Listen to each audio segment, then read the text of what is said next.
Pemirsa, polisi telah menangkap pelaku penipuan kris palsu di kotak amal sejumlah masjid di Jakarta. Pelaku diduga mengubah barcode kris kotak amal jadi kris rekening pribadinya.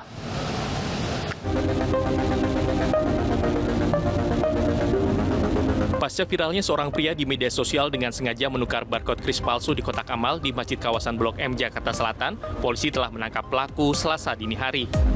Ternyata pelaku tak hanya melakukan aksinya di Masjid kawasan Blok M, namun sejumlah masjid di Jakarta. Salah satunya seperti di Masjid Al-Azhar, Jakarta Selatan ini dengan memasang kris palsu kotak amal di luar maupun di dalam masjid. Pengurus masjid mengaku pelaku merupakan orang yang sama dengan video yang viral belakangan ini. Ya, pengawasan kita akan lebih tingkatkan lagi. Jadi kemarin kan ternyata setelah ada kabar bahwa ada penggelapan kris itu, kami melihat CCTV. Ternyata CCTV itu terjadi tanggal 6 jam 8 pagi.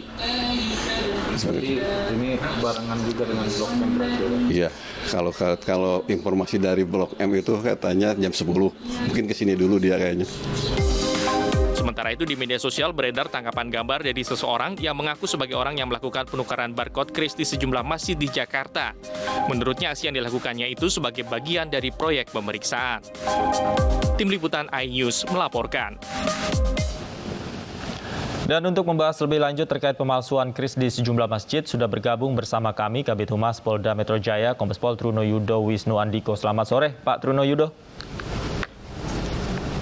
Selamat sore, Mas Davi. Pak Truno Yudo, tadi kan pelaku pemalsu kris kotak amal masjid sudah ditangkap. Di mana Pak pelaku ini diamankan, kemudian seperti apa kronologinya? Ya, yang pertama betul mendasari pada laporan masyarakat ya Mas Davi, sekira pada tanggal 10 April kemarin. Terus kemudian juga viral di media sosial, kita ketahui dan kemudian kita lakukan analisis dan face recognize ya. Kemudian hari ini betul tadi pagi subuh kita lakukan penangkapan di wilayah daerah Jakarta Selatan, yaitu Jalan Patal Senayan, yang kemudian bisa kita sampaikan identitasnya adalah MIML ya, warga Medan, kelahiran Medan, laki-laki, yang kemudian bisa kami jelaskan secara kronologis. Yang bersangkutan ini betul pada tanggal 9 April ini ada suatu capture dari CCTV ya di Masjid Nurul Iman Blok M Square. Nah, kemudian setelah kita dapati perkembangan ini, ternyata dalam proses yang tentunya masih dalam penyidikan dari Direktorat Reserse Kriminal Khusus Polda Metro Jaya, ini berkembang Mas Davi. Dari tanggal 9 April 2023 yang diketahui terakhir, ini ada di daerah Masjid Tamrin, kemudian Bandara Suta, dan juga Masjid Nurul Iman Blok M. Namun jauh sebelumnya ada 38 titik yang dimulai dari sejak tanggal yaitu 5 Maret, 6 Maret, kemudian tanggal 1 April, 2 April, dan kemudian 4 April, dan 6 sampai dengan 7 April, dan terakhir tanggal 9 terakhir diketahui di Masjid Nurul Iman Blok M. 38 titik ini pada umumnya adalah tempat ibadah ya atau masjid, yang kemudian beberapa juga ada fasilitas umum seperti mall, juga ada SPBU. Begitu Mas Davi. Oke, Pak Truno Yudo, ini masjid banyak sekali ya yang menjadi korban dari pelaku ini. Nah, kemudian dari kapan pelaku melancarkan aksinya, Pak? Ini kan tidak serta-merta kemudian ia menempelkan dalam waktu 1 hari, Pak, di banyak tempat. Seperti apa, Pak? Ya. Tadi kami sampaikan secara kronologis, Mas Davi ya. Untuk 38 titik ini dilakukan sejak tanggal tanggal 5 Maret sampai dengan tanggal 9 April 2023. Tentu secara kronologis bagaimana modus operandinya ya perlu kita sampaikan, di mana stiker kris ini didapatkan oleh MIML ini didaftarkan pada aplikasi UTAP dan pulsa bayar sebanyak 3 rekening atas nama Muhammad Iman Mahlil Lubis, atas nama MIML sendiri ya. Kemudian kris yang didapat ini setelah sudah dapatkan dari UTAP dan pulsa bayar, kemudian MIML ini mencetak dalam bentuk stiker Nah, kemudian stiker ini dibuatkan pada saat Maret sebelum ditempelkan ya. Ada beberapa. Kemudian sejak tanggal tadi sampaikan 5 Maret 2023 ini ada di beberapa masjid seperti Bintaro ya, itu tanggal 5, kemudian tanggal 6 itu Masjid Nurul Kalibata, dan pada saat 1 April di Masjid At-Taqwa Sriwijaya ya, ini diantaranya ya. Kemudian tanggal 2 April juga ada Masjid Nurul Hidayah Brawijaya, kemudian ada 4 April Masjid Raya Bintara Nurul Hidayah juga, dan kemudian tanggal 7 April itu Masjid Istiqlal dan Masjid Al-Azhar, dan tanggal 9 April kemarin juga yang terakhir adalah Masjid Nurul Iman Blok M. Ini Mas David. Baik Pak, kemudian dalam melakukan aksinya ini apakah pelaku hanya sendiri atau dia punya rekanan atau partner begitu Pak? Ya, sejauh ini yang dilakukan oleh MIM ya, tentunya tadi kita sampaikan dengan adanya aplikasi UTAP dan pulsa bayar, kemudian dibukanya dengan atas nama rekening, 3 rekening pelaku. Ini kemudian dapatlah yang namanya kris atau desain barcode-nya ya, yang kemudian dibuatkan stiker. Nah, tentunya sejauh ini proses penyidikan masih baru awal, terus kemudian kita sampaikan dengan segera kepada masyarakat sehingga ini menjawab apa yang menjadi keresahan masyarakat. Komitmen dan konsisten Polda Metro Jaya selalu memberikan keamanan dan kemudian kenyamanan bagi warga Jakarta ya. Ya, tentunya ini masih proses pendalaman. Sejauh ini masih MIM melakukan sendiri ketika mendapatkan stiker, membuat, mencetak, kemudian menempelkan. Dengan modusnya adalah menempelkan ya, ada kris lama, kemudian ditempelkan oleh miliknya, ataupun berdampingan, ataupun ada atau tidak adanya tempat itu, kemudian ditempelkan oleh tersangka. Oke. Kemudian tadi Anda katakan ada 3 rekening yang digunakan oleh pelaku dari aplikasi UTAP itu, Pak. Berapa, Pak, nominal yang didapatkan atas aksinya ini, Pak?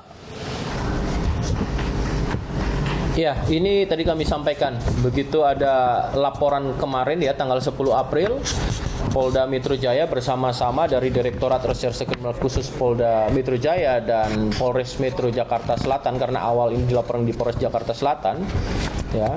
Tentunya ini sebagai awalan dalam proses penyelidikan sampai dengan penyidikan penetapan tersangka yang bersangkutan. Ya, tentunya ini masih proses pendalaman berapa nilai nominal pada nomor rekening 3 tersebut atas nama MIM sendiri.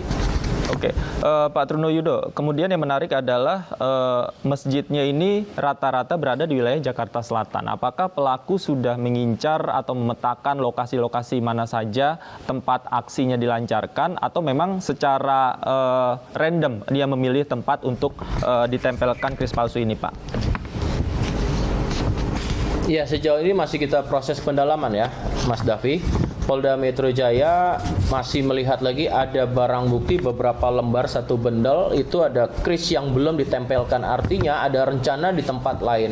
Tadi kami sampaikan juga selain tempat ibadah masjid, momentumnya tentunya bagi umat muslim di bulan Ramadan mulainya musim-musim untuk memberikan sedekah dan amal, dan tentu ini menjadi bagian dari momentum pelaku, namun masih kita dalami motif ekonominya ya. Kemudian juga terkait dengan tempat-tempat umum, ada mal dan juga adanya SPBU.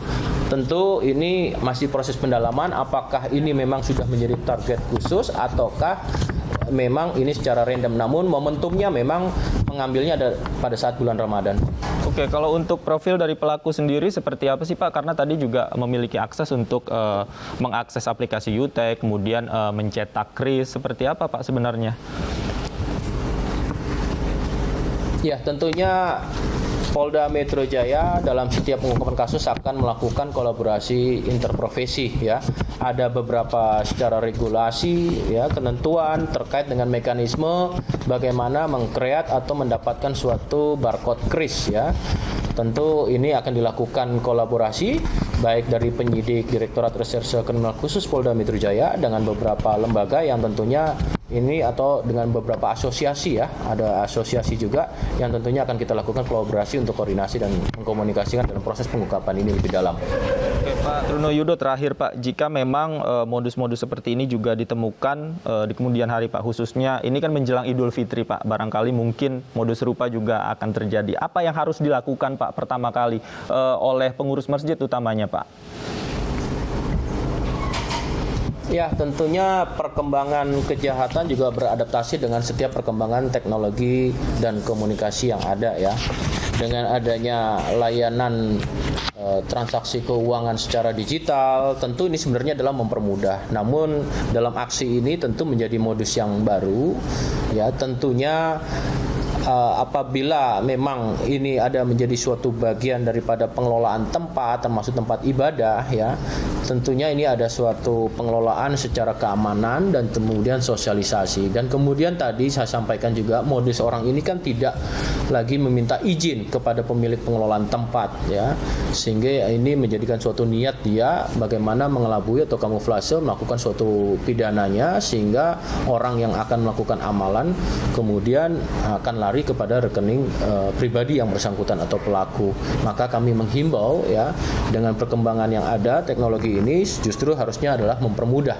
Namun dengan ada perkembangan seperti ini patut mewaspadai, dan tentunya para pengelola masjid ya, ini dalam rangka untuk memberikan suatu amalan yang lebih baik di saat bulan Ramadan atau seterusnya, ini melalui proses pengawasan yang lebih tepat lagi dan tentunya lebih intens. Dan jika ditemukan tentu tidak ragu untuk dilaporkan kepada polisi, Pak ya. Baik, terima kasih Pak Truno Yudo, Kabid Humas Polda Metro Jaya sudah meluangkan waktunya untuk kami di Aini Sore. Terima kasih Pak, sehat selalu.